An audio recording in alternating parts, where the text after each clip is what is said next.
First, I think that decision is nonsense. Air doesn't look down and say, oh, I'm going from New Hampshire to Maine. Gee, there must be different rules here. I'll tell a story that I told last night. On a trade mission, met with the mayor of Hong Kong, and over in Hong Kong, and I thought, this is going to be boring. This will be one of these sort of formal state visits, which is very stiff and not very interesting. So I couldn't think of what to say, so I said, so what are your major issues here? And he said, well, our major issues are workers are being displaced out of manufacturing and can't find new jobs, and bad air blowing in from the west. And I said, oh, those are my problems.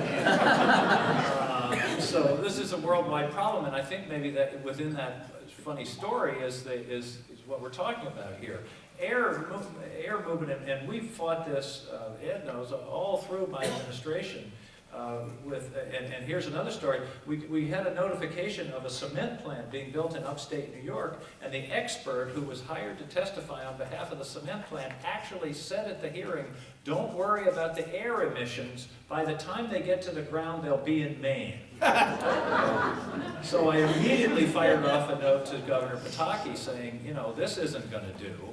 But I think just the opposite of that decision, that we need to be talking about federal standards. This is why you need federal standards for issues that are across state borders. We could have, in fact, we do have some of the strongest air protections in the country here in Maine, but we could shut everything down in Maine, all the cars, all the factories, everything else, and we'd still have exceedances at Acadia National Park and at Cape Elizabeth on a hot day in the summer.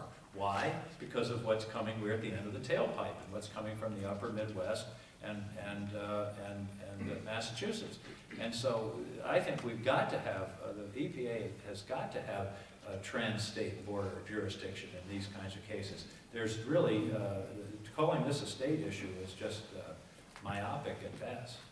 Steve, I totally agree with Governor King. I don't have an anecdotal story to make my agreement more colorful, or I'm not politically connected where I can reference Governor Pataki, but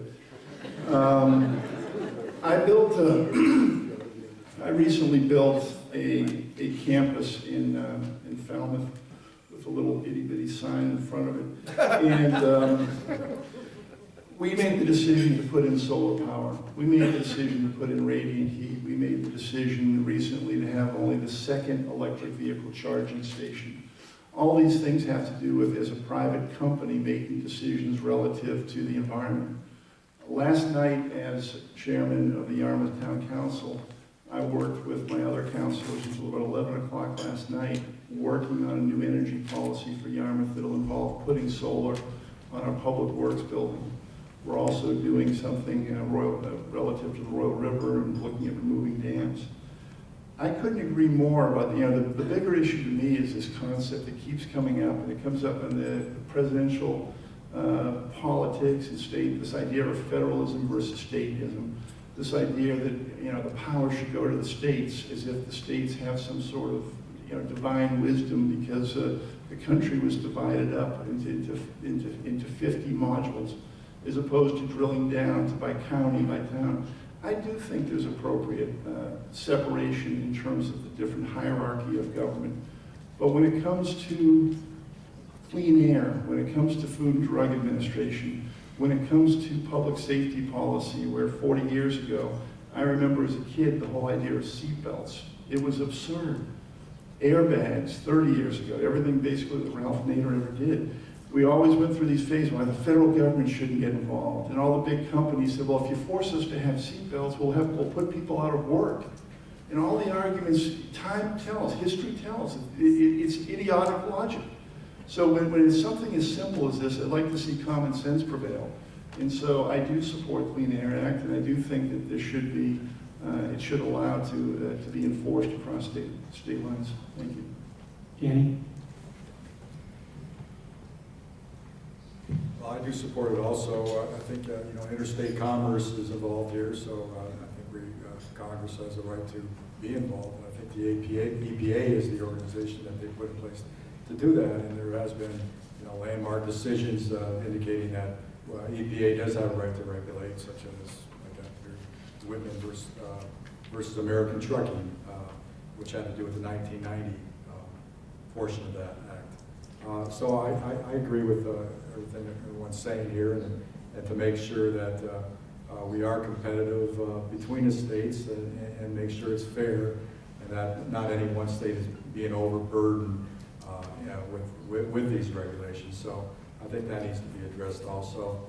As far as trying to resolve some of these issues with clean air, the alternative fuels has to be a big part of that, and to make sure that we're not putting too much attention again on one area that has to do with our clean air.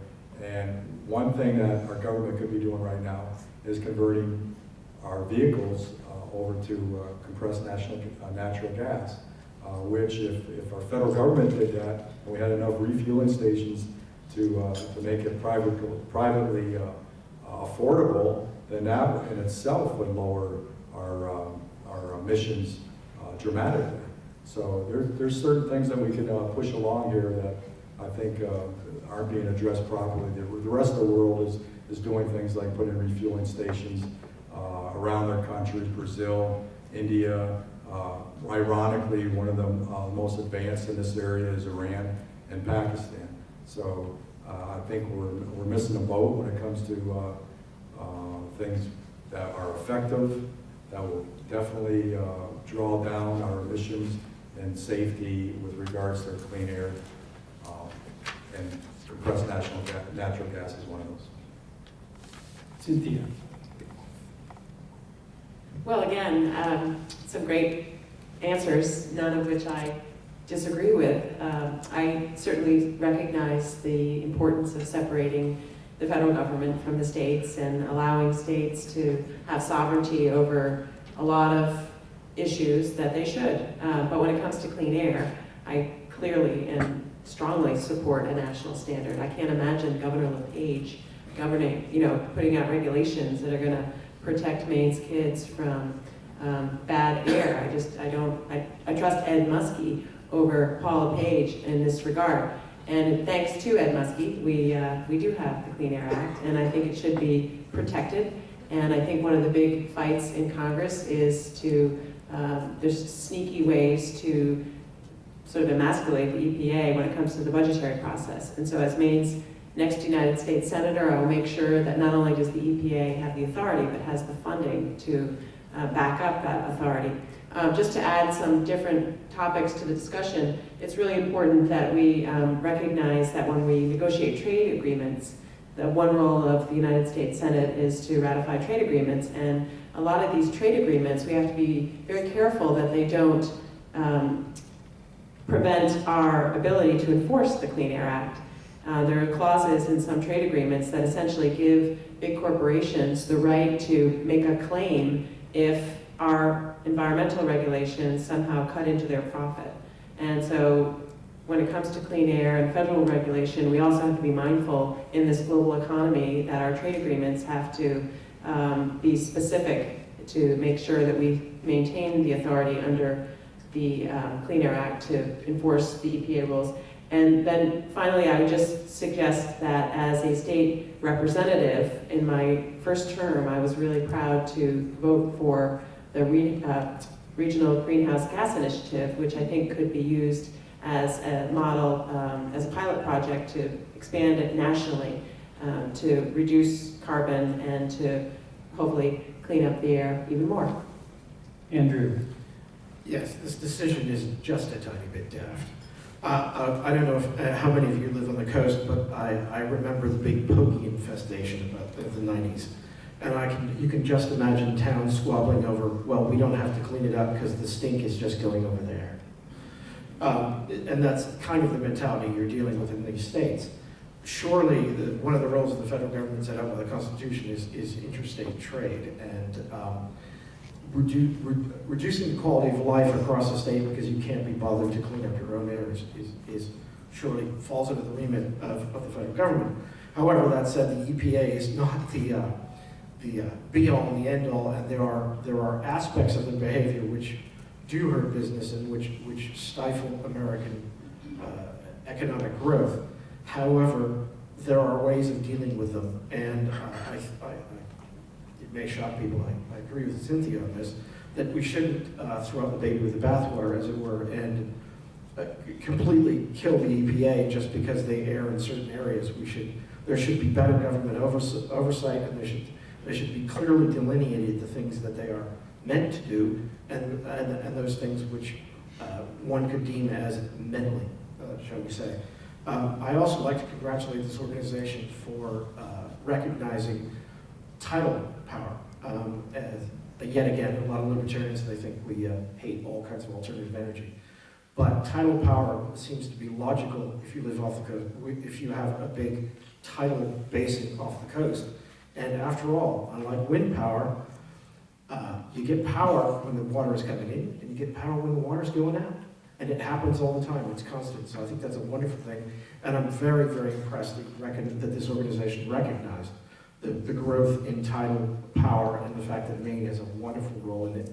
And I look forward to the technology growing ever more.